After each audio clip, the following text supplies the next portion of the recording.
Que time é esse?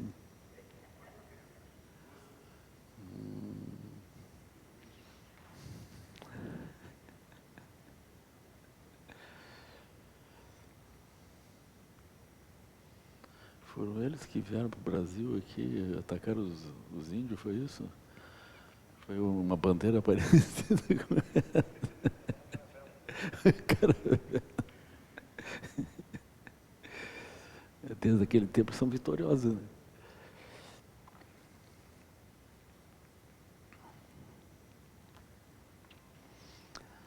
Onde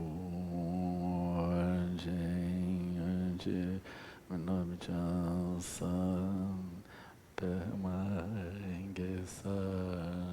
Polayansen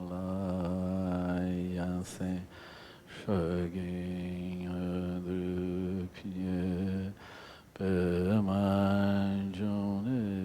Shisu Drai Urdu Kandram Pekor Jin Sudadruvki Lapjir Sexo So Guru Pema Sidi Hum Orjin Navchansan Pemai Gesa Rumpola Yansin Shagi Yadrupye Pemai Juneshisun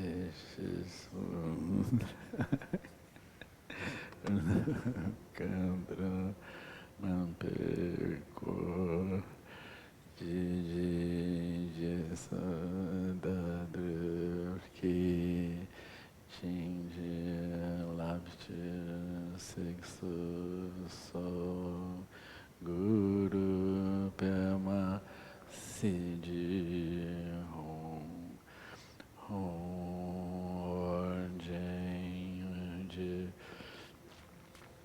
San Pema Gesan Rampola Yanse Shagin Yadrupye Pema Jone Shisudra Kurdu Kandram Mampe Orjiji Jesu Dadrupki Shinji Labjir Sexu So Guru Pema Sidi Hum Sanje Chodan Suchi Chona Lanjan Chubardu Dani Dagi Jinso de Personanti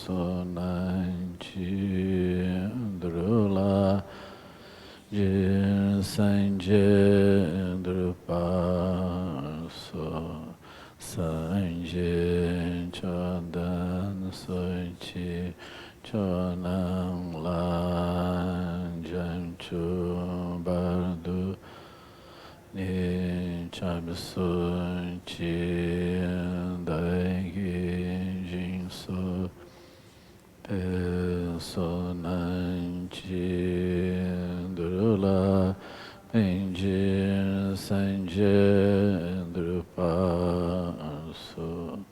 Sanje Chodan Suchi Chonang Lanjan Chubardu Dani Chabsu Chi Daigi Jinsu Personanti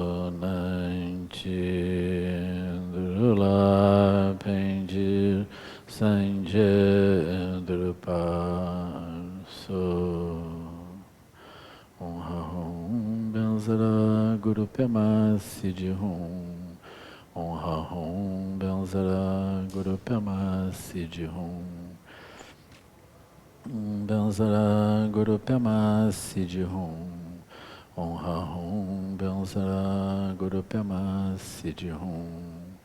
Om Ha Hum. Benzara Guru Pema Siddhi Hum. Om Ha Hum. Benzara Guru Pema Siddhi Hum. Om Ha Hum. Benzara Guru Pema Siddhi Hum. Om Ha Hum. Benzara Om Ha Hum. Benzara Guru Pema Siddhi Hum. Om Ha Hum. Benzara Guru Pema Siddhi Hum. Om Benzara Guru Pema Siddhi Hum. Om Ha Hum. Benzara Guru Pema Siddhi Hum. Om Ha Hum. Benzara Guru Pema Siddhi Hum. Om Ha Hum. Benzara Guru Pema Siddhi Hum. Te ga te para te para sangha te bunji so haoinga te ga te para ga te para sangha te bunji so haoinga te ga te para ga te para sangha te bunji so haoinga te ga te para ga te para sangha te bunji so haoinga te ga te para ga te para sangha te bunji so haoinga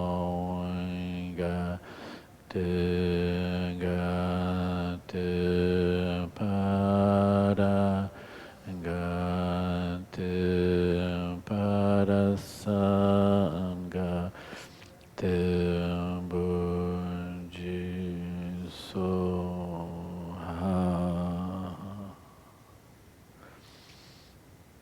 Então, boa noite. Então a gente vai passar diretamente para alguma pergunta que vocês tenham, né?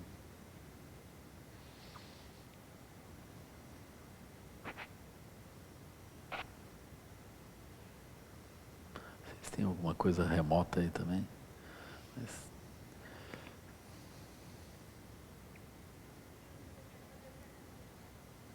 Pode ser.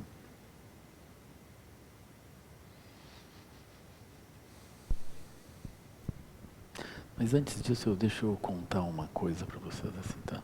Começar com uma coisa leve, assim. Então, eu tive nesse final de semana, quer dizer, esse final de semana eu tive ontem, né? Fui e voltei segunda-feira ao Bacupari, né? Então, então ficou pronta a sala, aquela sala de meditação que era onde era o antigo telhado verde, né? Ficou pronta assim, com a extensão do lado, ficou super boa a sala. Bonita, tá certo que ela não é uma sala assim, ela tem um remendo, né? Então, mas ela tá bem, acho que tá bem assim. Eu estava ventando e lá dentro não tinha nenhum traço de ar assim, que ela estava bem, assim, estava confortável, né? Tava direito assim. E as cores ficaram boas, as tintas ficaram boas, aquilo que eu achei que ficou bem assim. Só a porta da frente que eu acho que eu trocaria, sabe? Eu tenho uma porta aí, mas não está disponível ainda, mas essa porta vai ficar disponível em breve. porque a porta da frente é uma porta de correr, então inevitavelmente tem uma fresta por baixo, aí quando a chuva vem tocada a vento, e ela é soprada, vai entrar água ali, e entra um pouco. Então aquilo não é uma boa solução, assim, né? Que tá certo que tem um telhadinho na frente, né? Que já ajuda, mas mesmo assim, né? E, aí eu tenho acompanhado, assim, a Marilena Leitão, né? Que veio do Rio de Janeiro. A Marilena é uma pessoa super interessante, porque ela tem uma experiência de vida como psicanalista, né? Ela tem um longo tempo de psicanalista, até um contato com o pessoal, assim, da família do Lacan, né? Ela teve esse contato, assim, ela estava me contando, né? E eu acho que ela está fazendo progresso, assim, ela está indo bem, assim, né? Vocês imaginam, o carioca chegou lá, assim, né? Chegou no inverno, né? Uma carioca, assim, né? Aquilo é impactante. E agora a Andy está lá também, né? Queria até dar notícias, né? A mamãe da Andy está aqui, né? E a Andy está super bem. Ela disse que não pensa na mãe dela, não pensa no pai, não pensa em ninguém. Assim. Como? Ela me disse que ia acontecer isso. Mas ela está super bem lá, super bem. Acho que ela vai ficando, assim, vai ficar esses 6 meses já, aquilo já está indo, assim, né? E eu acho que é melhor a senhora visitar lá, sabe? Porque... eu achei que estava bem, assim, eles estão mantendo os horários, então a impressão que eu tenho é que vai começar aquilo que é um local onde tem um retiro constante, né? Aí vocês chegarem a qualquer hora lá, você sabe, às 5:30 da manhã tem gente fazendo prática, às 9 tem gente fazendo prática, às 11:30 tem gente cozinhando, às 2 da tarde tem gente sentada fazendo prática, às 5 horas tem gente fazendo yoga, um dia depois do outro. Isso é uma boa coisa. Então vocês se programem assim, né? Eventualmente vou passar uns dias por lá, assim. Aquilo, a comida pode melhorar, claro, sempre, né? Mas isso é um detalhe. Assim, né? Eu almocei com eles lá segunda-feira, é bom para manter, ficar magro, assim. Comida ótima. Fica 2 meses lá, é um período bom agora antes das férias de verão, né?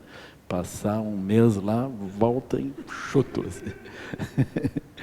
Enxuto e iluminado, praticamente, assim, né? Então, tá bem, né? O Rodrigo tá assim, quando ele se sente meio nervoso, ele planta. Então tá tudo plantado. Tá plantando árvore por todo lado, que vai virar uma floresta, assim. Tá bonito de ver, assim, né? Ele plantou bambu, plantou um monte de coisa por todo lado lá. Eu só vejo áreas assim, só de mudinhas, para ir para o chão, né? Que não foram ainda, né? Porque não deu tempo, né? Mas a coisa tá assim.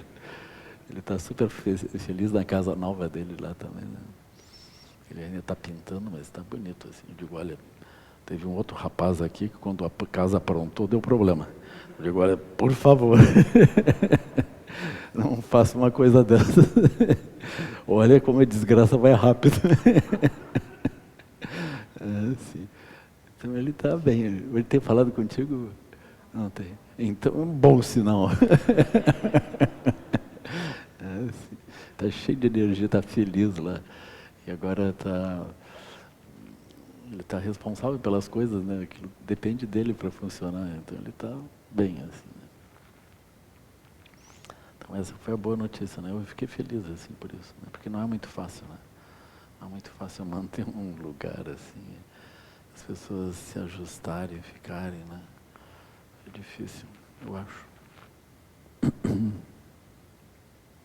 E aqui para nós fica bom, né? Porque, enfim, o que eu imaginei, o sábio, eu imaginei uma coisa assim, né?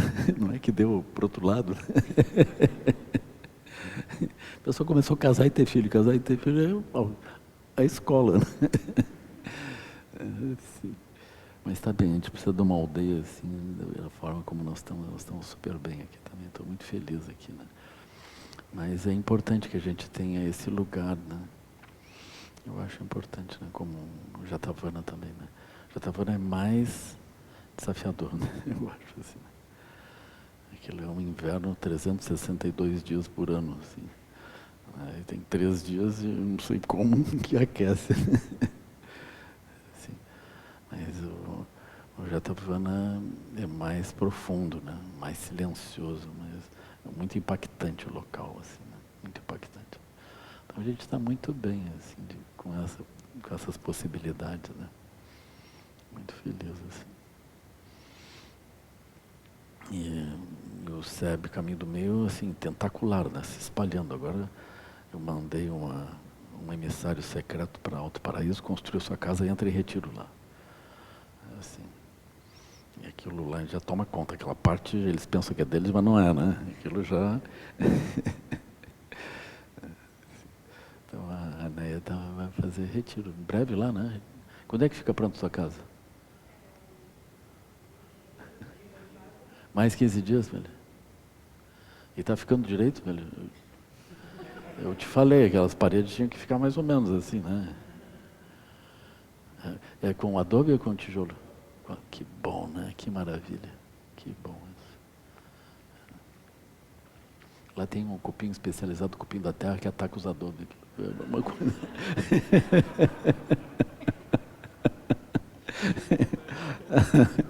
Aquilo é bom quando vê aquele...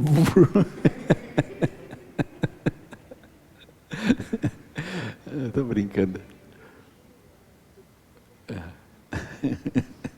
É os tucutuco, né? Vai que os tucutuco atacam o adobe, né?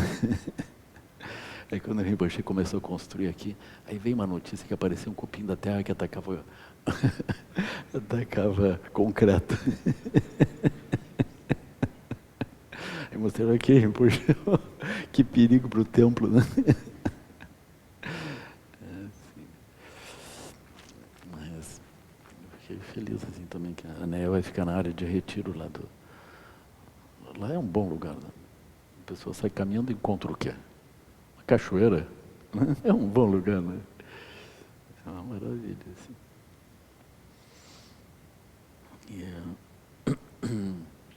Então o Fernando está saindo da escola Vila Verde. Ele e a Eliane, eles estão se mudando. A gente não sabe bem para onde que eles vão ficar, né? Então eu estava aspirando. Então a Dani Razuki vai assumir, né? A Dani começou com o Fernando lá. Começou na escola com o Fernando. O Fernando está me dizendo hoje que ela chegou no mesmo dia que ele chegou, em Alto Paraíso. Então ela está nesse período todo junto. Ela também ajudou o reconhecimento da escola, como uma escola transformadora, né? Ela ajudou todo esse período, assim. Então ela conhece bem, assim. Ela é da Sangha também. Então eu acho que vai ficar muito bem. Hoje eu tive uma reunião longa, né? Estava contando para ele, com um por um da equipe lá. Tive uma reunião de grupo, né? De mandala, mas aí eu fui conversando com um por um da equipe em grupo, assim. Eles estão super animados, né? Fazer as coisas darem certo. Então foi uma reunião que eu fiquei muito feliz. Eu estava imaginando o Fernando seguindo numa outra direção, assim, sabe? Porque a gente está... Aí vai conectando com essas outras questões, né? A gente está numa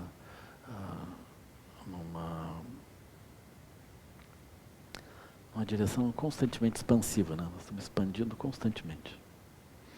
Então, por exemplo, a gente começou com a escola aqui, agora a gente está expandindo a educação não curricular, né?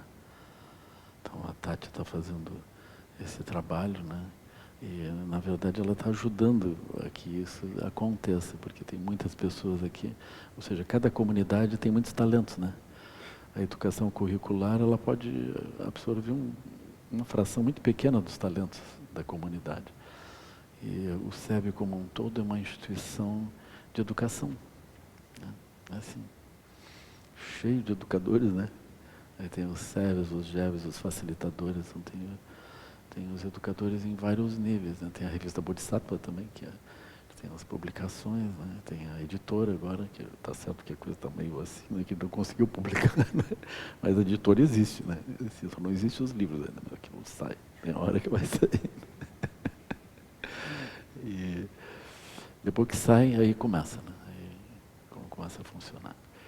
Mas, então, eu acho assim, a gente tem expandido, por exemplo, essas áreas de retiro, né? A gente tem avançado nos ensinamentos mais profundos, no detalhamento, detalhe do detalhe das práticas, né? Dos roteiros, dos treinamentos e tudo.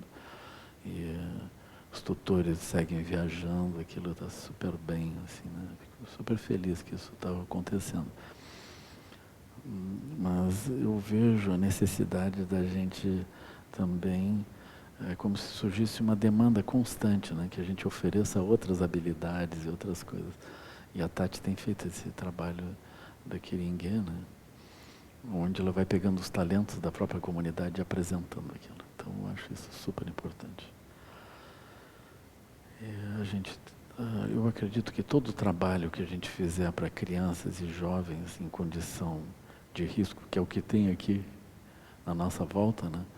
A gente tem condições de obter fontes de financiamento que apoiem os projetos e tudo. A minha imaginação, assim como a gente já está agora cobrindo o trabalho da quadra, né?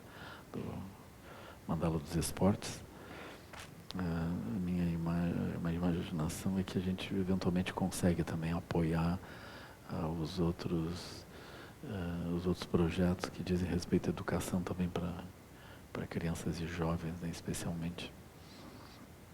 Então isso é super importante, aproveitando os nossos talentos da comunidade.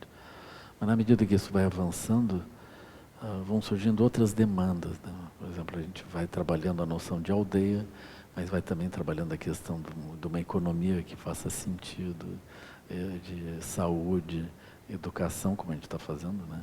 Já há um bom tempo. E esses trabalhos ligados à agricultura também, né? Que a gente vai progressivamente avançando.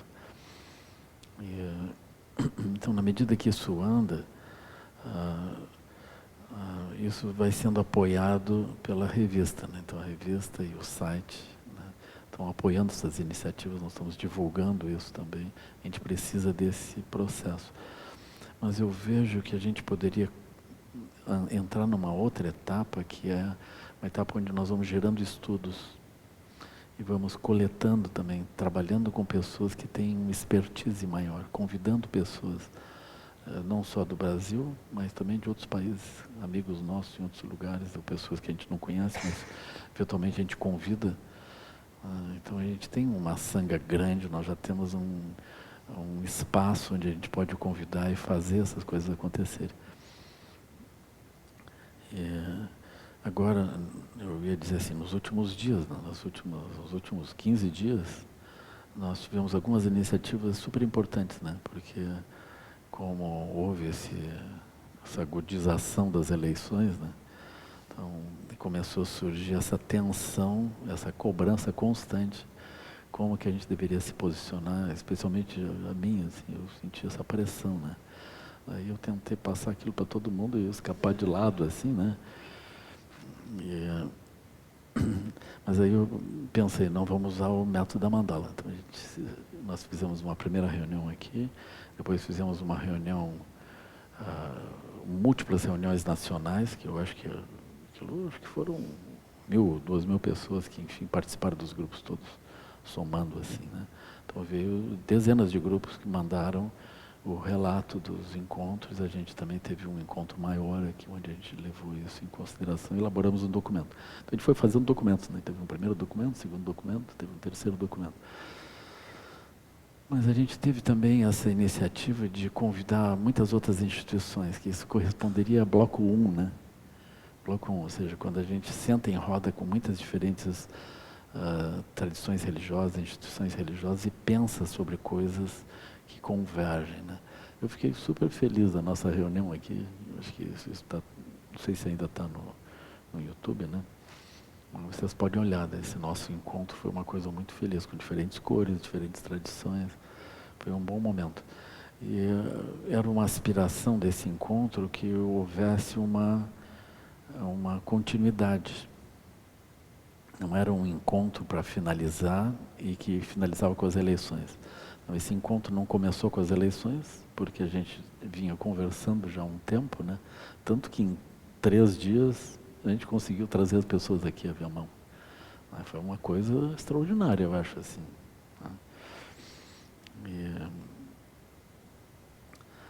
Então a gente teve esse momento e a ideia é que não é uma coisa nova propriamente, nós estamos conversando, a gente está aumentando a nossa proximidade. E assim, agora nós estamos imaginando que um segundo encontro vai ocorrer dentro dos 108 horas. O próprio 108 horas, que já estava pensado como um encontro de ação em rede. Esse era o título desse ano, né? Então, os anos anteriores foi auto-organização, depois reencantamento da vida e agora ação em rede, que é como se houvesse uma progressão nesse processo assim, né? Então a gente começa refletindo dentro do SEB questões de saúde, educação, ecologia, economia, etc. Saúde mental, e daqui a pouco nós não estamos mais sozinhos, nós estamos nos auto-organizando e fazendo projetos, fazendo movimentos dentro disso, né? E depois nós estamos dentro de um processo de reencantamento, a gente entende aquela imagem da mexeira que floresce, aí o nosso olhar muda, aí vem o reencantamento, né? Que é essa imagem do Cass, quer dizer, na verdade é do mestre Dogen, né? E aí surge agora uma coisa mais prática, ou seja, como que a gente pode produzir as ações em rede, né? Assim, então está perfeito, aquilo bem arrumado assim, né? Aí eu pedi para o Fernando Leão para conversar com o pessoal da Choca, né? Então o pessoal da Choca vem. O ISER do Rio de Janeiro, que tem tradição de 50 anos, eles estiveram aqui, né? Eles virão também. Então tem assim uma diversidade de organizações que estão vindo para a gente raciocinar como que a gente pode pensar um mundo melhor, né? E eu estava, hoje a gente teve uma reunião, hoje de manhã, né? Eu estava trazendo essa perspectiva assim, de que a gente deveria abandonar, ou mais ou menos abandonar, a postura de se posicionar contra aspectos do samsara e a gente criar uma agenda própria, ou seja, como que a gente quer que as coisas andem. Assim, como que as coisas podem andar melhor sem que a gente precise se referir ao próprio samsara. Não esqueça, o samsara faz a sua parte, nós fazemos a nossa. É uma coisa assim, para a gente não ficar sempre dizendo, não, o processo econômico é o problema, agora a destruição ambiental é o problema, as grandes empresas são o problema é a soja, o desmatamento. Não, vamos sair desse processo e vamos olhar de um modo maior e vamos ver como que a gente pode produzir o reencantamento e aquilo andar numa forma melhor, né? Eu acho que a gente está num nível de começar a aproveitar, a gente já tem um nível de maturidade dentro disso, né? Tem muitos grandes pensadores que já elaboraram visões e tudo. Mesmo na área de economia tem trabalhos, por exemplo, o Schumacher, o E.F. Schumacher, que escreveu Small is Beautiful, ele tem lá vários textos sobre economia budista. Literalmente, lá o budismo, ele se coloca como budista refletindo sobre a economia. Então, essencialmente, ele vai trazer a noção que nós estamos trabalhando. Ou seja, a economia como se as pessoas importassem. Essa é a expressão dele. Ou seja, economia dentro de uma perspectiva que as pessoas importam. Mas vamos pensar assim, não é a importação dos Estados Unidos ou da Europa, não é a importação econômica, não é isso. É como se as pessoas tivessem importância, né? Mas não é só as pessoas, como se a biosfera, a vida tivesse importância. Então não é uma economia. Uma economia considerando isso. Então ele vai tocar essas questões super importantes assim, né? Então a gente está nesse tempo. A gente está nesse tempo, né? E a economia, ela aparentemente perdeu o sentido humano, né? Ela se tornou adversária dos seres humanos. Então isso não precisaria ser assim, né? Isso pode funcionar de um outro jeito. Mas como tem, não só ele, mas tem muitos diferentes pensadores nessas áreas, e a gente não tem tido a oportunidade de acessar isso, eu acho que a gente precisaria criar um corpo sutil que seja. Depois a gente vai ver se vai surgir um corpo grosseiro também, né?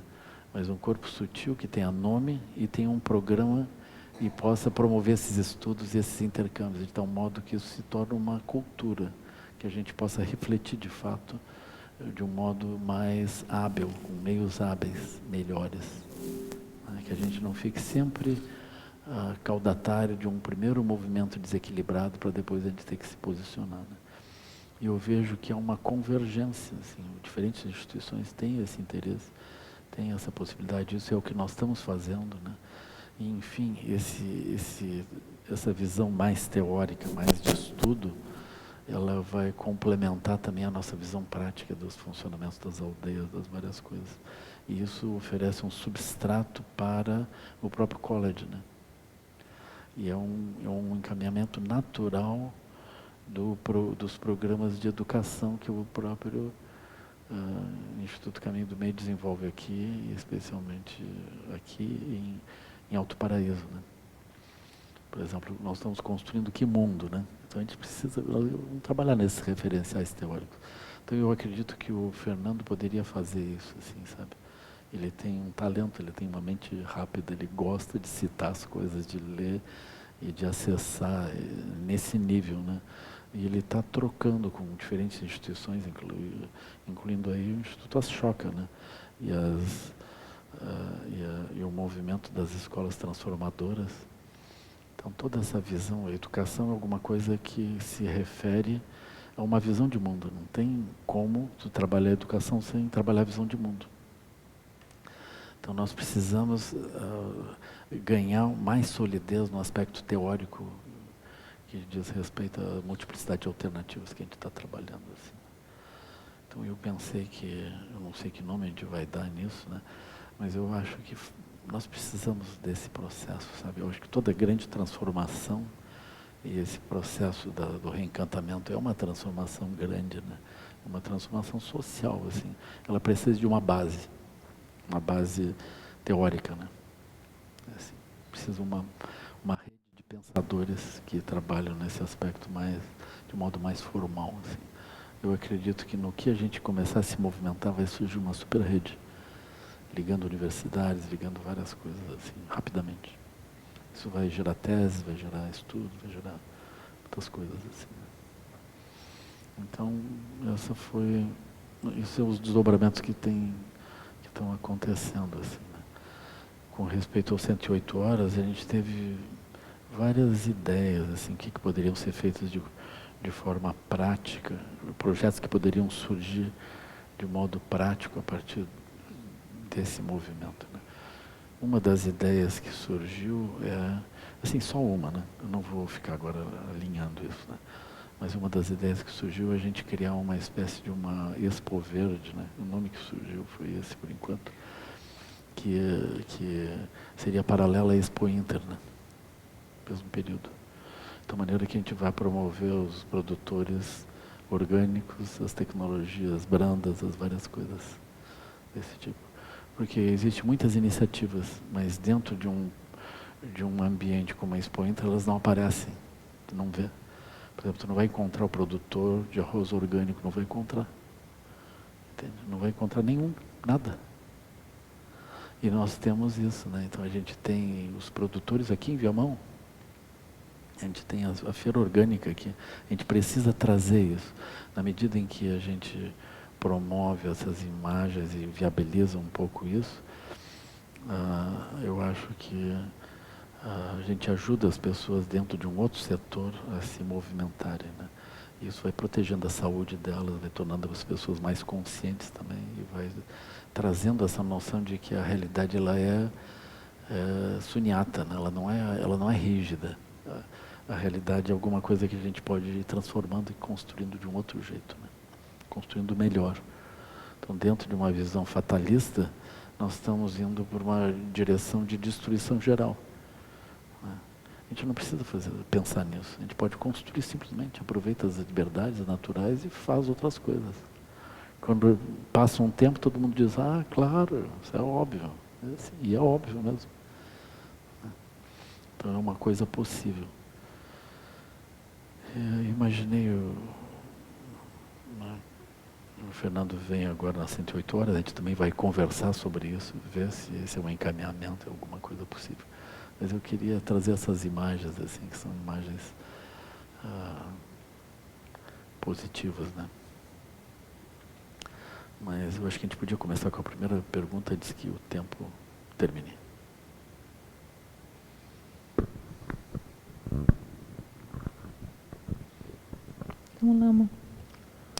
como eu estava conversando com o Lama, logo depois das eleições, na segunda-feira de manhã, eu e mais umas 4 pessoas da Bodhisattva, a gente começou a trabalhar nessa pauta. Foi uma sugestão de uma pessoa que é da Sangha Zen. Eu estava falando para o Lama. Ele é de uma Sangha Zen lá em Bucareste, na Romênia. Ele mora lá. E essa sugestão veio... Ele é brasileiro? Brasileiro. Ele foi fazer o que lá, assim? A esposa dele é de lá. Ele acabou se mudando por causa dela. Vocês viram como é que é? A pessoa está aqui fazendo práticas, tudo zen, aí de repente veio alguém de Bucareste e a pessoa está lá agora. Eu acho que ele nem conhecia o Zen quando estava aqui no Brasil. Acho que ele conheceu lá e começou a praticar lá. Aí ele escreveu para a gente na Bodhisattva sobre o contato dele com o Zen e como ele foi, como é a prática dele lá, né, em Bucareste. E agora, na última Bodhisattva, ele escreveu sobre Zen e ação social. Tem uma das matérias na revista impressa, na 30, que é dele, ele que assina. É o Davi. E aí ele sugeriu essa pauta que a gente achou super interessante, que aconteceu logo depois das eleições do Trump, lá nos Estados Unidos, logo depois que ele ganhou. No dia seguinte, essa revista americana que chama Lions Roar entrou em contato com vários professores, no caso dele só professores budistas, e eles perguntaram, enfim, né, pediram conselhos e instruções desses professores sobre como praticar, e muitos professores, na verdade, responderam como eles mesmos estavam praticando naquele momento, né? E aí o David sugeriu a gente fazer uma coisa parecida, só que aqui no Brasil a coisa é muito mais ecumênica, naturalmente mais ecumênica. A gente fez uma lista de professores budistas e não budistas para entrar em contato e explicando, né, a situação e colocando, na verdade, que muitas pessoas, o sentimento de muitas pessoas, né, de muitas pessoas com quem a gente está em contato através dos grupos de WhatsApp, dentro da Sangha e fora, de medo, de ansiedade, de desesperança, de falta de encantamento total, né, Lama? Assim, eu acho que esse dia depois, assim, deu essa sensação. E aí a gente colocou isso para os professores, especialmente para os que não são daqui do Brasil, que a gente está tentando entrar em contato. E a gente levantou também essa questão de muitas pessoas estarem relatando uma espécie de esfacelamento nas relações familiares, né, de divisão, de cisão, e aí a gente pediu para eles comentarem sobre isso. Só para aliviar um pouco, não deixar isso pesado, né? Eu vi essa brincadeira, o próximo Natal vai ser terapia de grupo. Mas, Lama, tem muita gente falando sobre isso. Como é que vai ser o próximo Natal? Vai ser? O pessoal vai ser bonito. Também eu acho que eles vão dar um revólver um para os outros. Assim, né?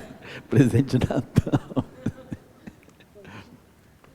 E aí a gente recebeu já a resposta do Frei Beto, recebeu a resposta da Tenzin Nandrol, da monge, da venerável Tenzin Nandrol, e agora da Elizabeth Mates Nangyal também. Ela escreveu de lá dos Estados Unidos para a gente.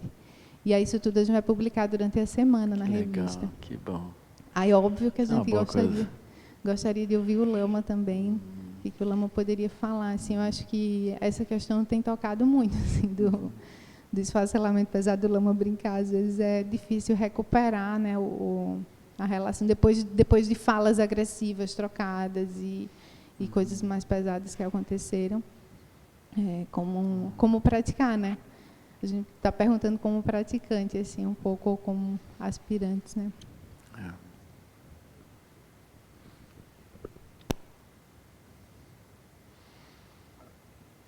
Eu não sei se isso vai ficar muito... Eu acho que a gente tem uma tendência a esquecer, assim, a tornar menos grave essas questões familiares, né? Eu acho, assim. Especialmente aqui no Sul, que é tudo Grenal, a pessoa já está acostumada a rir um pouco, né, Pele? Eu já vejo, por exemplo, hoje, do Grêmio ganhar lá do River, né? É uma alegria, os colorados vão todos comemorar, assim, enfim, né? O Palmeiras está mal na Libertadores, mas o Grêmio, né? Assim, e os gremistas também estão super felizes que o Inter estava bem, ainda está bem, né? Pode ganhar um Campeonato Brasileiro, assim. Então tem essa pacificação, assim, natural, né? Mas Esse aspecto da briga entre familiares, eu acho que não vai ser um grande problema. Eu acho que isso não vai ser.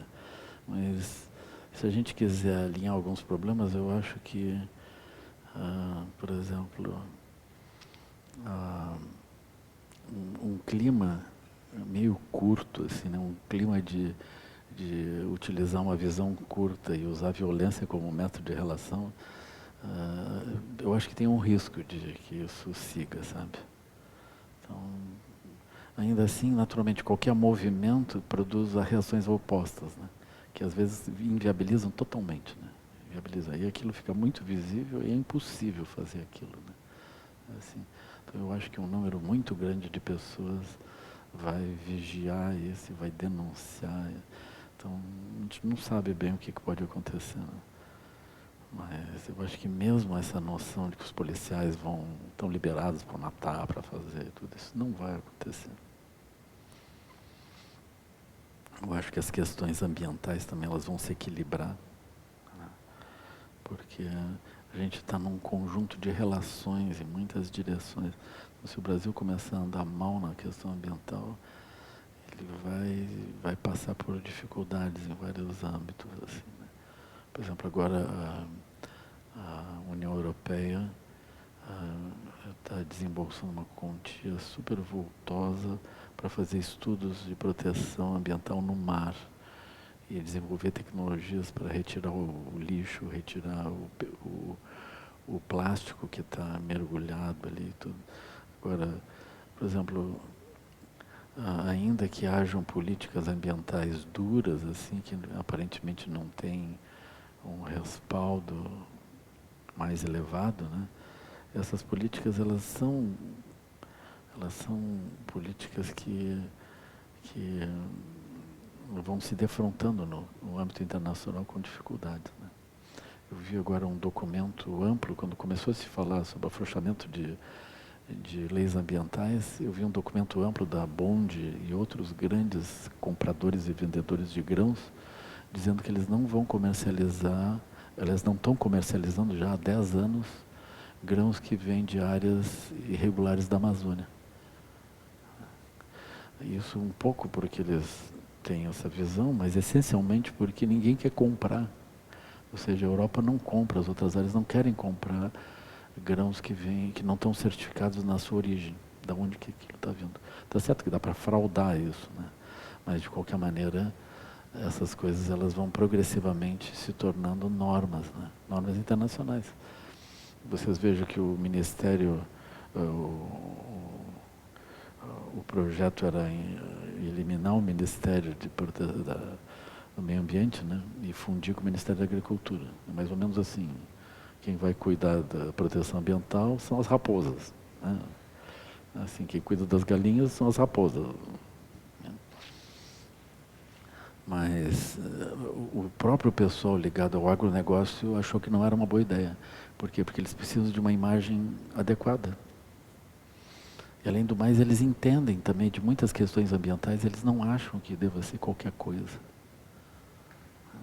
É assim, então, eu acredito que nos próximos anos, um tempo não muito longo, as pessoas que estão no agronegócio vão se tornar progressivamente mais informadas, elas vão entender que elas têm que equilibrar, não é simplesmente predar o ambiente. Isso é uma coisa assim, por exemplo, as pessoas que vão pescando as baleias, se eles pescarem mais do que a capacidade de regeneração, o negócio deles vai terminar. Então é natural que tenha que ter um equilíbrio nessas coisas, né? Então tudo tem um equilíbrio, assim. Então a gente está nesse tempo, né? Eu aqui estou trazendo exemplos bem pontuais, né? Mas essencialmente a minha visão é que nós estamos no Sansara. A gente, antes das eleições estava no Sansara, durante as eleições também no Sansara, posteriormente, tchan, tchan, no Sansara. É assim. Sansara é Sansara, pessoal. É assim, né? Eu acho que a gente deveria evitar a noção também de como é que eu vou dizer assim, de culpar pessoas especialmente, né? Isso, na minha visão, não é uma novidade, porque trazia essa noção da não culpabilidade dos nazistas pós-Segunda Guerra. Né? Estava lá com 20, 22 anos fazendo o que fizeram, né? Mas é muito difícil fazer diferente. Né? Aí quando vocês olham, o Hitler teve 92% de aprovação na última eleição que houve assim, né, com ele. O povo todo votou com ele, entende? Forçado de um jeito ou de outro, de uma forma ou de outra, seduzido, né? Mas votaram com ele. Então, por exemplo, o Hitler pode ter ideias muito estranhas, mas ele teve 92% dos alemães atrás dele. E aqui é a mesma coisa. 55 milhões de pessoas votaram por políticas onde as armas estão liberadas, onde a proteção ambiental e uma série de outras coisas. Então, o presidente atual, o eleito, que não foi empossado, né, ele é político há, acho que há 27 anos. Né? Qual foi a diferença? A diferença foi que agora as pessoas apoiaram aquilo, entende? Essa é a diferença, porque ele não mudou. Então, esse é o fenômeno maior. Então, por exemplo, é uma situação parecida com nos Estados Unidos também. Eu acho que o grande fenômeno é o fato de que as pessoas apoiaram e talvez o presidente americano seja reeleito dentro de uma política desse tipo. Né? Agora, essa visão, como que as pessoas estão com esse tipo de visão, para mim também não é nenhuma novidade. Como outras coisas também vão acontecer que a gente está começando a ver, mas a gente não está associando, e provavelmente vão se desdobrar também, que é essa noção das migrações por razões econômicas, razões ambientais, razões de vários tipos, razões de guerra, grandes fluxos populacionais se deslocando de uma região para outra. Isso aí pode contar. Então isso não se resolve com uma política militar, não se resolve. Isso se resolve ajudando a fixar as pessoas nos lugares onde elas estão vindo, de onde elas estão brotando, entende? Mas ninguém está entendendo isso, está todo mundo olhando a bancada da bala, assim, né? Em qualquer parte. Eles acham que isso vai se resolver com forças militares. Mas não é assim, porque aquelas pessoas vão ficar muito mal e se elas forem agredidas, tem mulheres, crianças, famílias agredidas. A questão maior é por que essas pessoas se levantam e começam a caminhar por uma estrada em direção a outro lugar. Por que isso? Porque eles se botam em botes, pagam fortunas, tiram dinheiro não sei de onde, entram em botes totalmente arriscados, em situações muito arriscadas para atravessar em direção à Europa, onde eles não são bem-vindos. Aliás, são expulsos, não são bem-vindos. Por que isso? Enquanto tu olha, tu vê a política europeia, política do primeiro mundo, destruindo os países dessas regiões. Esses países destruídos, as pessoas estão super mal, vão embora. É assim. E tem as questões ambientais. Por exemplo, tem os estudos que eu vi, assim, quando começou as guerras na Síria, eu vi esses estudos do nível do lençol freático na região do rio Eufrates. O lençol freático baixando, eles bombeando para plantação e aquilo baixando. Ou seja, as terras vão ficando incapazes de sustentar a população. Aí surgem migrações, surgem tensões, as pessoas vão para a cidade, ficam sem muito o que fazer, surgem as tensões e surgem todos os problemas aí decorrentes. Né? Então, na visão que vem pela reflexão do movimento ecológico, o que acontece é que a Terra está menos rica do que estava. E, portanto, tem menos riqueza para oferecer.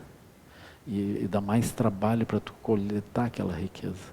Então, se vocês olharem os mares, eles têm uma fração dos peixes que tinham. As florestas são uma fração do que existia. É tudo uma fração do que existia antes. Então, teve um período de expansão rápida, onde os recursos eram abundantes. Então, na falta dos recursos, a questão toda é que as pessoas olham e então a disparidade entre as regiões se torna um ponto crucial, né? E as pessoas então elas começam a migrar, começam a se deslocar. E não tem como conter isso, não tem como conter. Tá certo que aqui dentro do país eu acho uma situação explosiva.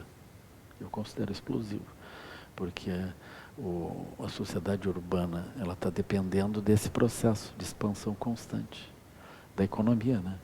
Se isso não dá, as gerações que estão na periferia urbana, que sonham que podem melhorar, elas chegam à conclusão que não vão melhorar, que não tem chance para melhorar.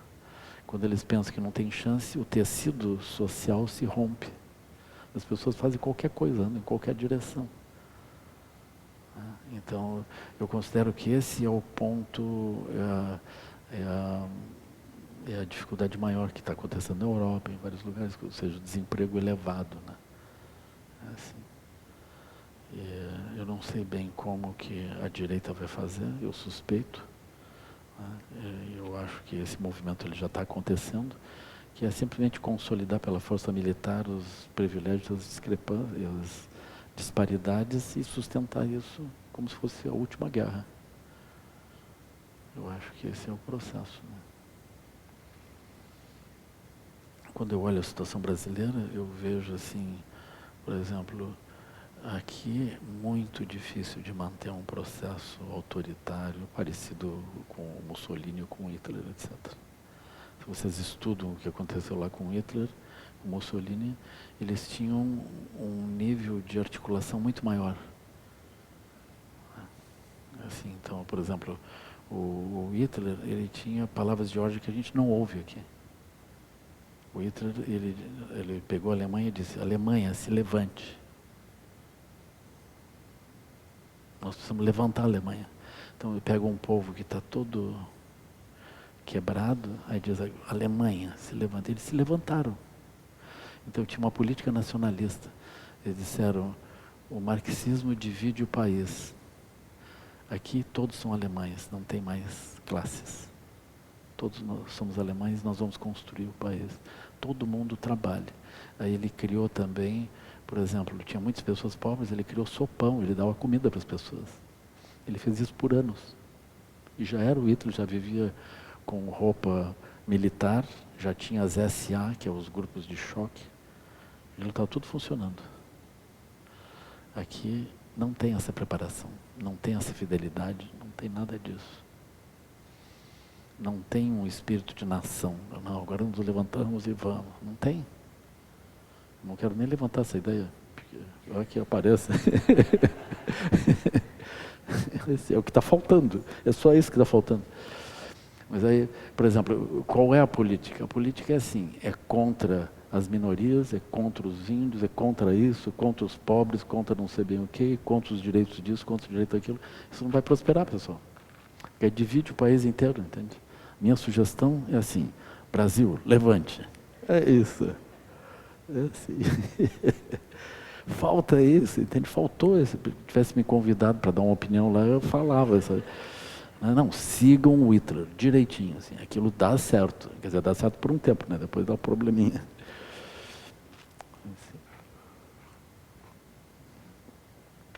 Aquilo, assim, aí todo mundo se levanta. Um ponto, por exemplo, que está no Hitler é a auto-organização, pessoal. Auto-organização. Todo mundo vem, se une e vão resolver os problemas deles. Eles não ficam esperando, porque eles não têm de onde esperar.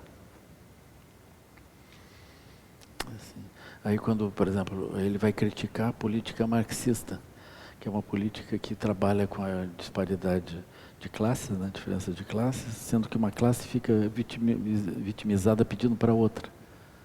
Pedindo e lutando contra a outra e pedindo alguma vantagem. Então fica fracionada, a força fica toda fracionada. Então ele acabou com isso. Aqui a gente não vê isso, aqui está tudo fracionado. Um processo divisivo, ele não vai a lugar nenhum. O maior perigo para nós é nós não termos força para lidar com os interesses externos. Não termos, e aí nós vamos vendendo o que tem de valor aqui dentro, vai desaparecendo tudo.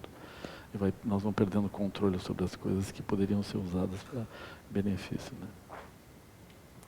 Mas a gente encontrou corrupção fazendo isso, né? O Brasil estava mais ou menos rico com o pré-sal, né? E nós estávamos com uma política interessante. Mas houve também uma quantidade de desmandos de tal maneira que aqueles recursos todos eles sumiram. Hoje o Brasil está com endividamento interno ainda, né? Ele tem uma reserva externa, nós ainda estamos equilibrados. Mas comparando, por exemplo, com a situação americana também, o Trump não é um Hitler. para o bem ou para o mal. Ele é divisível, as pessoas se dividem, as pessoas não unem. Ele reina para uns contra os outros, aí não adianta.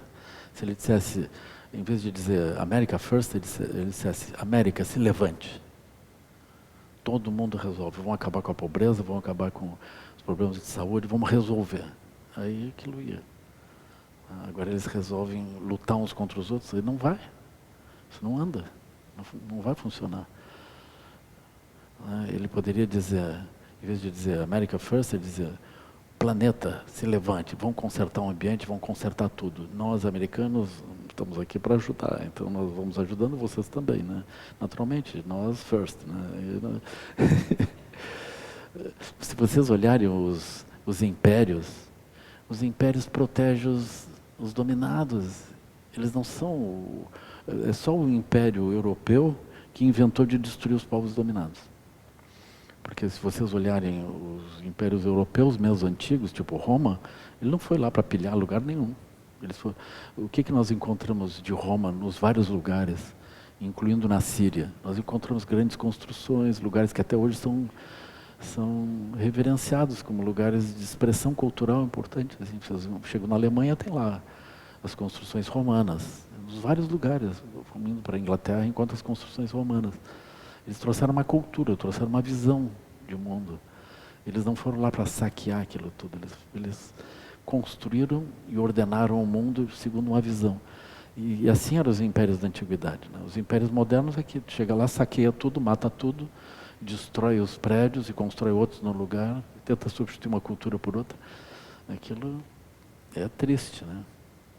Mesmo os impérios islâmicos, eles não eram assim. O Império Otomano, ele respeitava a vastidão da sua área, com todas as suas línguas, seus povos e religiões, respeitava aquilo tudo.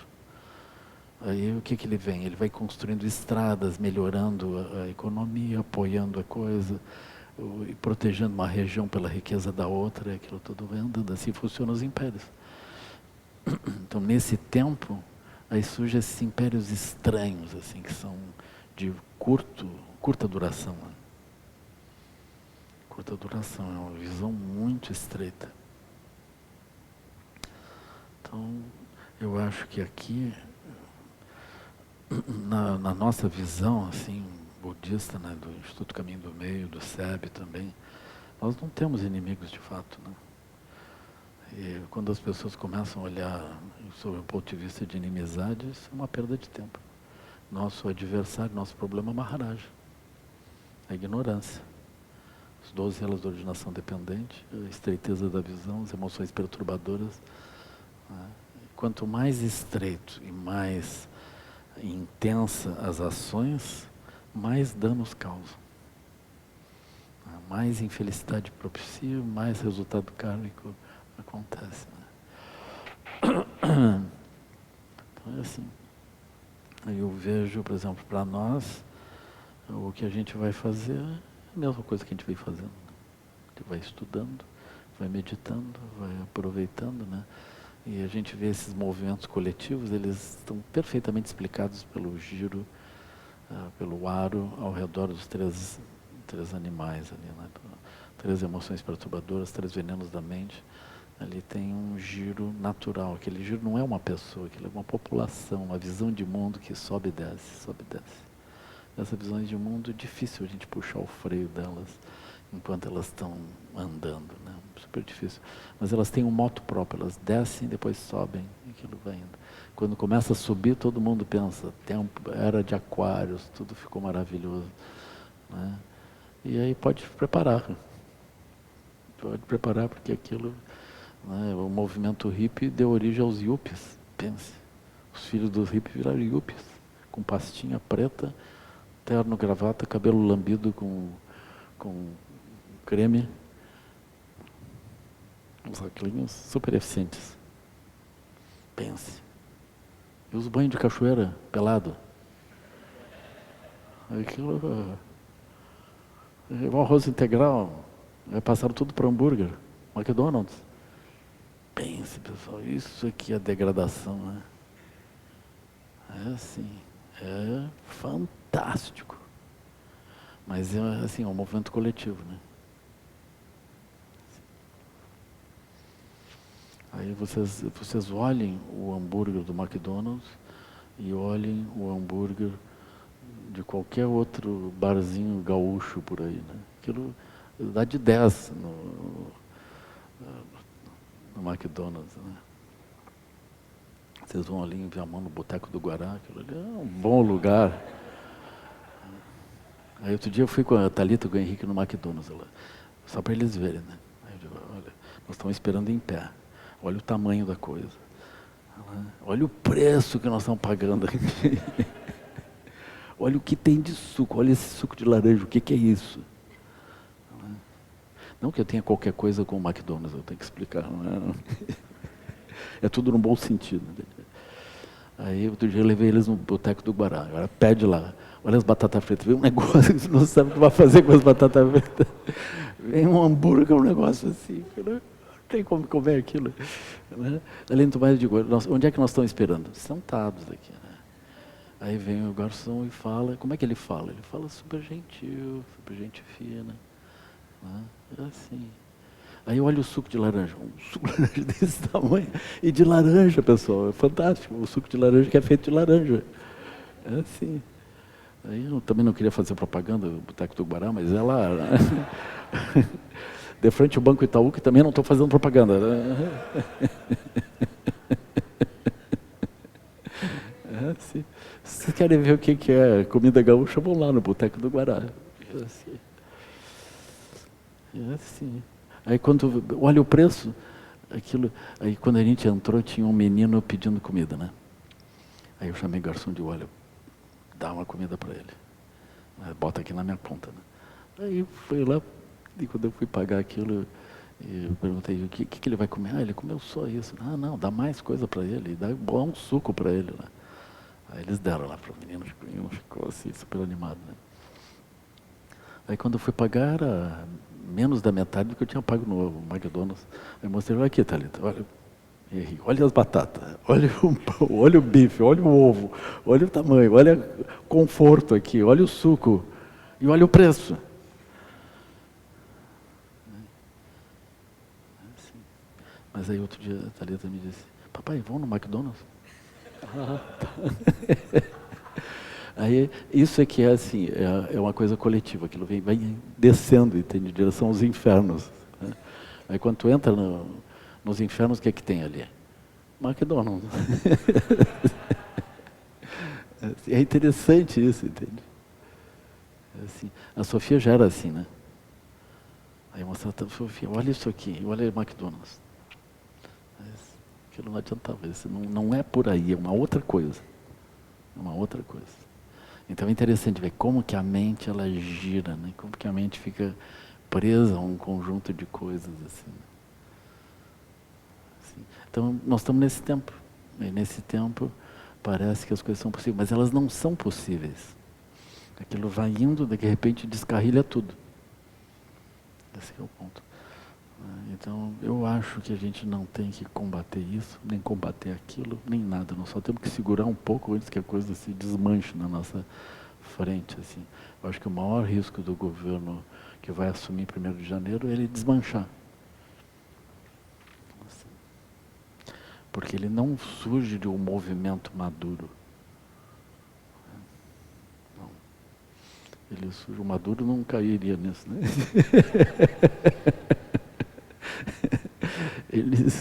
O Maduro é um fenômeno, né? Que não cai, não sei, né? Mas aquilo que é desmanchar sem cair, né? Não sei nem como, né? Mas aqui eu acho que um risco é assim, né? Porque as contradições elas vão aparecer, as tensões, as ações não virtuosas produzem problema. É inevitável, assim. Então é necessário que tenha algum nível de lucidez.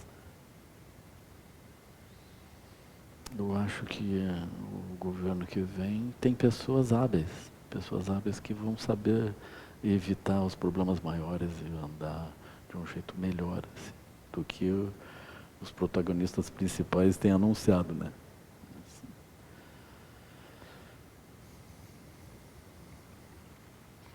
ouvi 2 discursos do futuro presidente, né? Um discurso natural, assim, que foi um problema, né? Esse monte de bobagem. Aí quando ele, enfim, pegou um papel no segundo discurso, aquilo estava bonito de ver, né? Aí deu um discurso direito. É assim, ou seja, tem alguém por trás. Então essas pessoas, elas vão fazer as coisas andarem como tem que andar. Assim.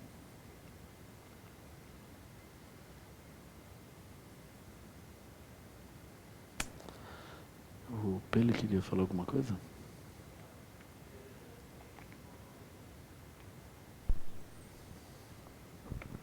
Já há um bom tempo, né? Vem avançando esses movimentos no mundo inteiro, né?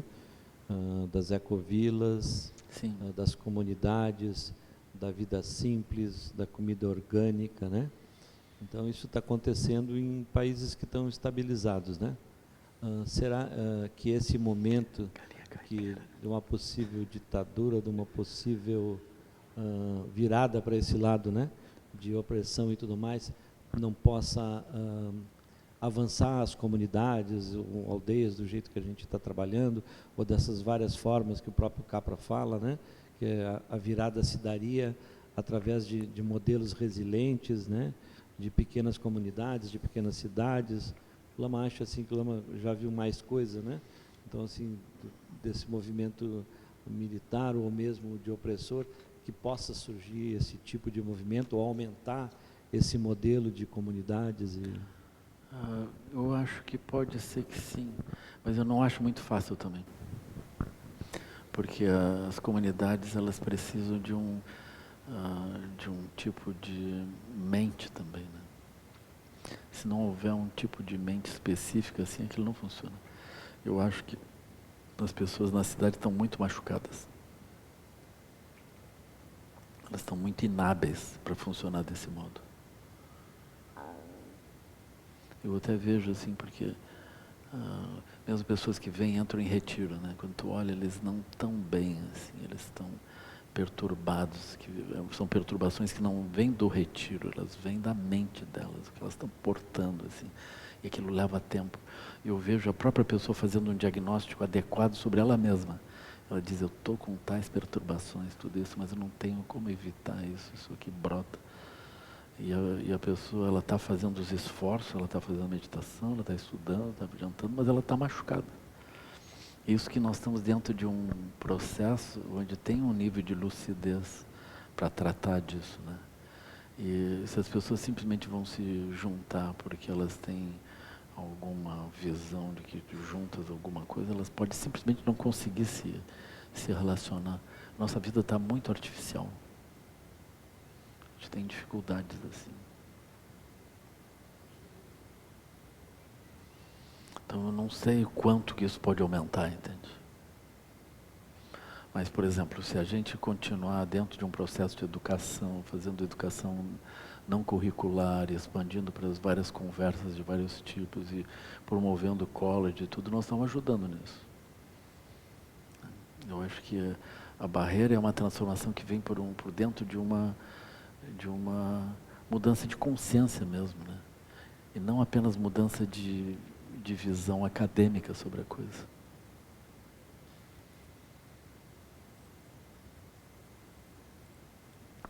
Eu, nos anos 80, início dos anos 80, eu estudei extensamente essa questão das comunidades.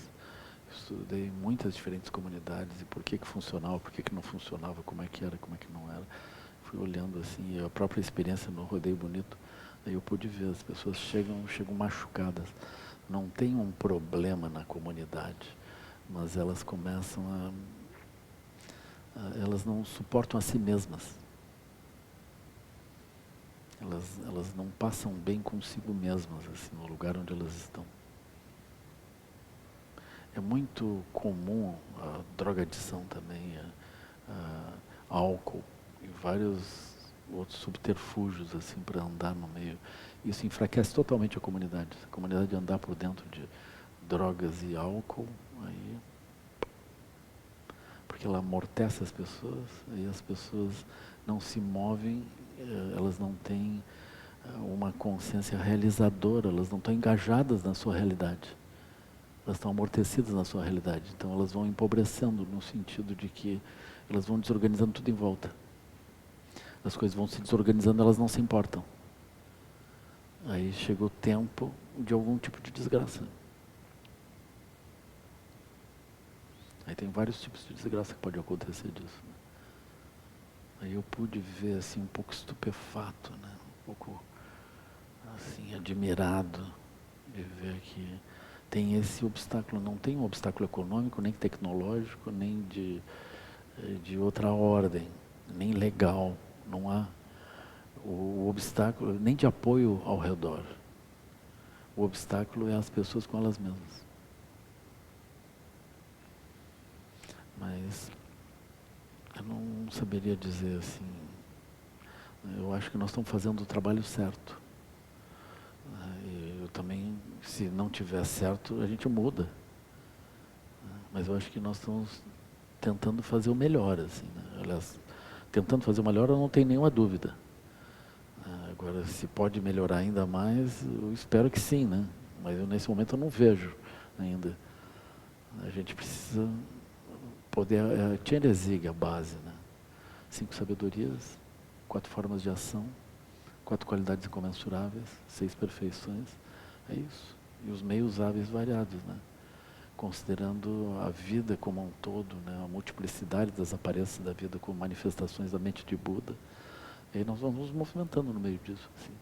Eu não acho que surjam problemas econômicos, que surjam obstáculos tecnológicos, a gente vai resolvendo tudo.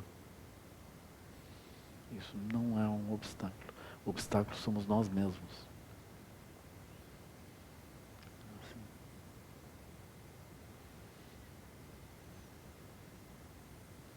Então eu acho que as pessoas, né, deviam refazer seus votos, aprofundar na meditação, nos estudos, ajudar os outros a acolher o que for possível, né, as outras pessoas e se mover.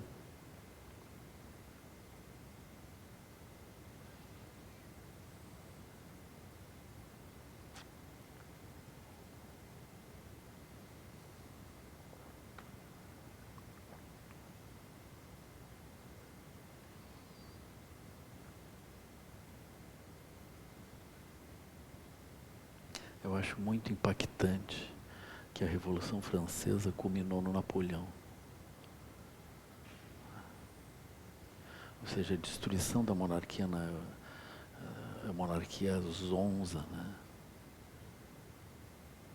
A monarquia, assim, que se julgava inatingível na França, né? Eles vão ser atingidos pelas pessoas desprovidas. Desse caldo de pessoas desprovidas, a dissolução daquilo, aquilo gerou a guilhotina que cortou a cabeça da maior parte dos líderes daquele próprio movimento. E isso termina surgindo uma outra direita imperial na figura do Napoleão. Uma outra direita imperial e militarista. O Napoleão levantou a França mais ou menos assim: franceses, levantem-se e vamos. Ele começou a atacar todo mundo. Igualzinho, sonho militarista. Agora, como é que aquele sonho libertário, né, que originou muitas reflexões profundas sobre como uma comunidade pode se auto-organizar, pode se estruturar, como que aquilo é tomado de assalto por um pensamento elitista, militarista e agressivo,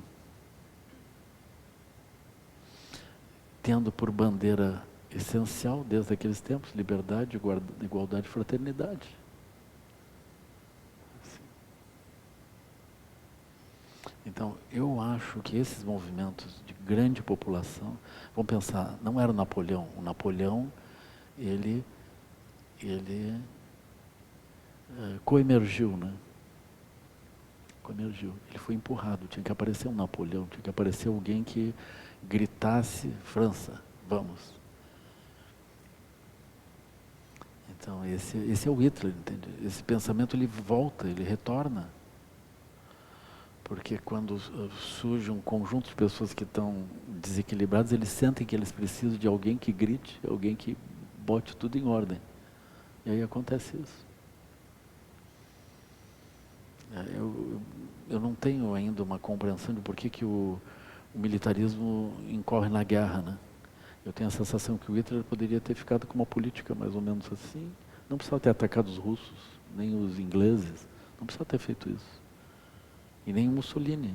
E nem o Napoleão. Que bobagem é essa de atacar o russo? Ele já não sabe que nunca dá certo. Agora o Trump também resolve atacar os russos. Não vai dar certo, pessoal. Vai dar ruim. Você não vai funcionar. Todo mundo faz isso. Todos eles se levantam, viram fortes. Eu primeiro ataco os russos. É sempre assim. Não dá certo. É muito curioso isso. Ainda assim, morreu mais russo do que alemão na guerra na Rússia, né? Assim, eu acho que morreram o dobro de soldados russos do que soldados alemães na Rússia, né? Porque tinha uma disparidade no início, tinha uma super disparidade.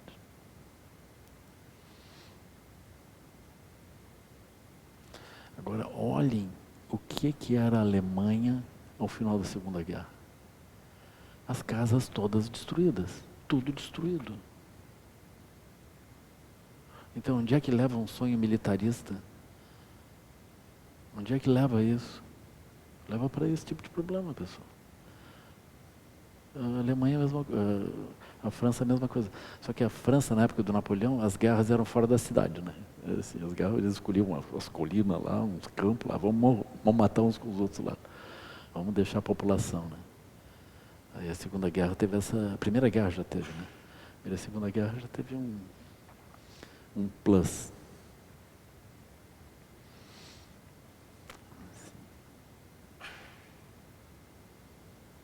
É muito curioso esse surgimento, esse pensamento estreito, forte, que acha que tem que destruir o inimigo, destruir tudo.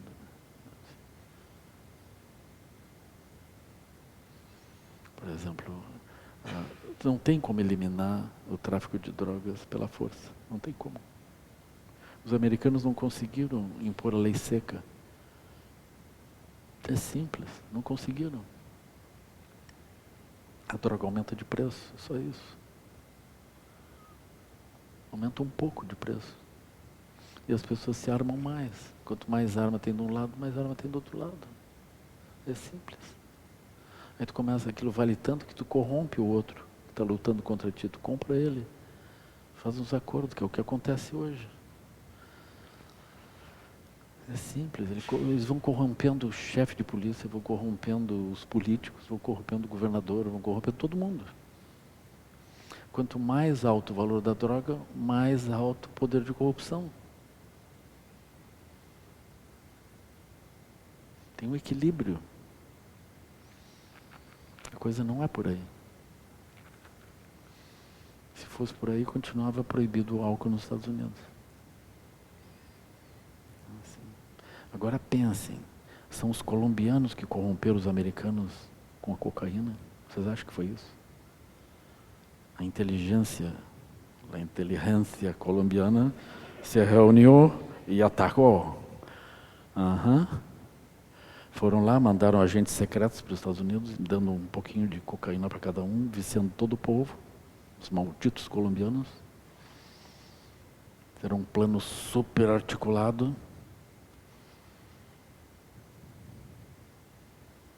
Então, vocês pensem, os americanos têm que financiar a Colômbia pela desgraça de ter tantos produtores de cocaína, de drogas lá, pela desorganização dentro do país. Porque tem muita gente perturbada dentro dos Estados Unidos, consumindo droga, pagando pelo preço que vier. Isso é a mesma coisa que a nossa população de periferia. É uma coisa triste imaginar que os meninos e meninas, eles não têm como evitar o valor econômico da droga. Eles vão ser puxados por dentro disso. É isso. Eles estão vitimados pelas circunstâncias. Agora nós vamos matar eles? E isso vai resolver? Não vai. Isso vai aumentar o preço da droga.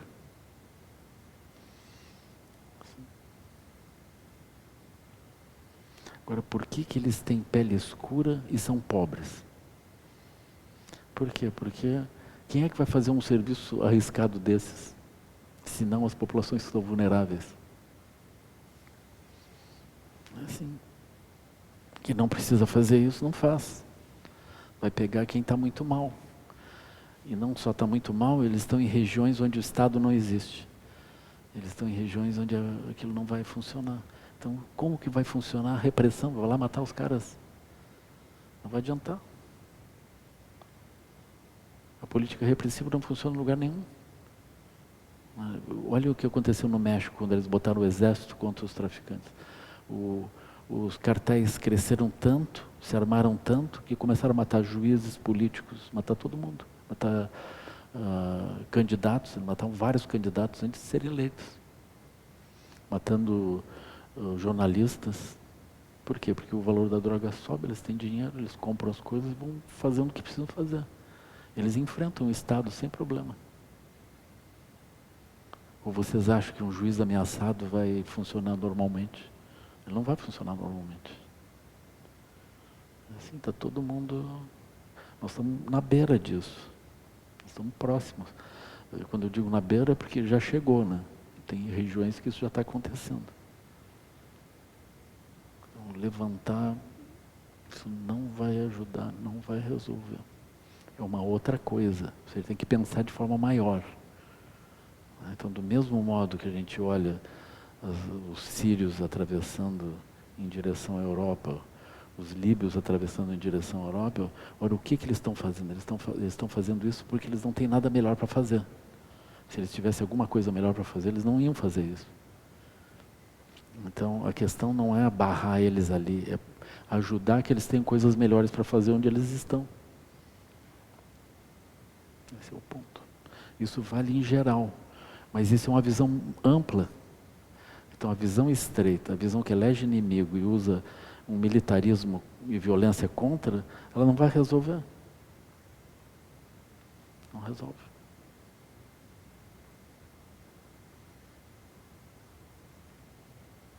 Se vocês olharem, o Estado de Israel oprime os palestinos. É uma vergonha que acontece em Gaza, né? Ou seja, um gueto. É uma coisa vergonhosa que a gente esteja assim, achando que tudo bem. Assim. Mas se Israel tivesse sozinho, fosse um povo sozinho ali, não tivesse apoiado por todo um capitalismo, ou seja, pelos mercados internacionais, o capital internacional, tivesse apoiando diretamente eles não conseguiriam fazer isso. Assim, eles estão apoiados por nações que dão as armas, que trocam, que fazem aquilo tudo acontecer. Eles são uma ponta de lança do eurocentrismo, da cultura que surge na Europa, né? Uma cultura eurocêntrica, branca, um posto avançado dentro de uma região que é hostil a eles. Mas eles estão lá há muito tempo. Há muito tempo. Os judeus já viveram na Síria, já viveram em Alepo. Alepo é uma cidade muito antiga. E essas regiões não apenas havia os judeus, mas tem muitos diferentes povos ali dentro, como tem os drusos, muitos diferentes povos vivem ali. Por quê? Porque são regiões antigas, que já tiveram invasões de vários formatos e ao final das invasões, dos domínios, sempre ficam bolsões de povos, né? E os judeus conviviam naquela região. Mas aí surge uma visão específica, né? Essa visão específica é que causa esse desequilíbrio todo. Mas esse desequilíbrio não cessa, ele não tem como cessar. Ele só vai cessar quando tiver uma visão de paz, uma visão ampla, onde tem lugar para todo mundo. Enquanto tiver uma visão restritiva, não importa o tamanho das armas, aquilo não cessa. É assim.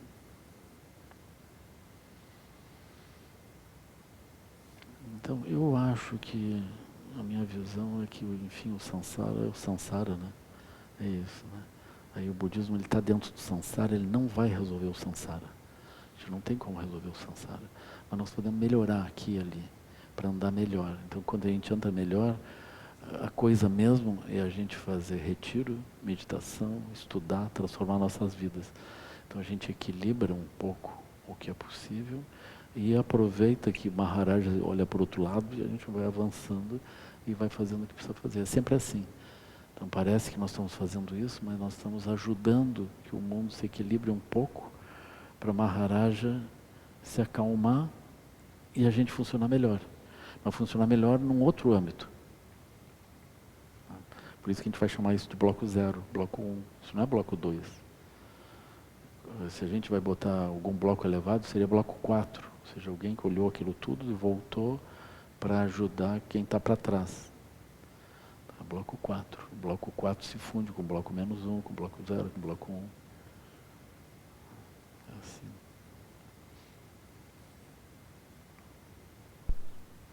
Boa noite. Alô? Tá. Boa noite, Lama. Boa noite. A minha pergunta concerne a motivação. Já faz alguns anos que eu pratico, assim, eu sempre tinha aquele ritual de praticar e tudo, mas ultimamente tem me dado muito sono, preguiça, e eu queria saber como retomar essa motivação. Não sei, essa preguiça, esse sono é quando? Quando eu penso em meditar, eu tento inventar outra coisa. Aí tu começa a pensar em outra coisa. E essas outras coisas que brotam, elas são de que tipo, assim? Não sei se tu pode falar, eu também não quero aqui comprometer. Não sei nem como falar. Como, por exemplo, antes eu acordava mais cedo e sempre meditava antes, quando eu acordava, né? E antes de dormir, já era um ritual. Uhum. E aí agora eu prefiro dormir. Do que... Não sei explicar. Eu não podia falar isso, que vai desanimar o pessoal, vai dar um problema agora. Aí todo mundo vai dizer, eu também. Vai virar uma confusão. Mas como retomar a motivação, eu sempre parece até um pouco assim, levanta Alemanha, então assim, levanta praticante. Levanta para meditar, para praticar. Tem muitos mantras, muitas coisas para fazer. É que se as coisas que você estiver fazendo, elas têm um nível de compaixão, elas podem ser consideradas práticas, e está indo bem, assim, né? Tudo bem, né? Se aquilo que estiver fazendo tiver uma compreensão de vacuidade, tiver uma compreensão de luminosidade, aí está indo bem, assim, né? Mas se aquilo que estiver fazendo tiver conexão com as emoções perturbadoras, tiver fixação de identidade, sensação de qualquer um dos 6 reinos, né? Aí aquilo é problemático, né? Assim. Então, nos ensinamentos tem muitas dicas sobre como isso pode ser feito. Uma delas é imaginar a impermanência, né? Assim. Então, o Thiago Rinpoche dizia que é melhor a pessoa aprender a nadar antes de cair na água. Então, é certo que ele não quer assustar, não, mas o que ele está dizendo é assim, a qualquer hora você pode cair na água, é melhor aprender a nadar, né? Assim. Então, se a gente tem a consciência disso, a gente pensa, ops, melhor eu... Agora, eu ia sugerir para ti, todo dia ler uma meia página, 2 páginas de algum dos textos, assim, né? Sim. Porque isso te leva para uma outra bolha. Dentro dessa outra bolha, a prática faz sentido. Então, o que determina a nossa prática não é propriamente a nossa decisão, mas é o lugar onde a gente se vê existindo. E na medida que a gente lê os textos dos mestres, eles deslocam nossa mente para aquele lugar, mesmo que a gente não compreenda totalmente. Mas aí quando a gente vê aquilo, aí a prática faz sentido. Assim, eu sugiro que tu pegue algum texto que faz sentido para ti, aí tu estuda um pouco e medita. Interrompe o estudo e medita um pouco. Aí tu estuda mais um pouco, contempla aquilo e medita. Aí a energia da própria compreensão se junta com a energia da prática, né? Ok, obrigada. Tá bem. Então acho que nós vamos fazer a dedicação, porque agora está um pouco tarde já. Então que os méritos desse encontro se expandam e toquem a todos. Que o Mestre Universal da Paz e da Compaixão, Sua Santidade Dalai Lama, juntamente com todos os mestres de todas as tradições que veiculam essa mensagem, tenham longa vida. Que todos estejam a salvo pensamentos negativos, o obstáculo mais destrutivo, que esses pensamentos nunca surgem em nossa mente e que todos os seres também estejam livres de pensamentos negativos. Quem lobe chosun ring lunche, sasun chapar peldro gyu chosun, wadang midral do sungele cho. Então, obrigado.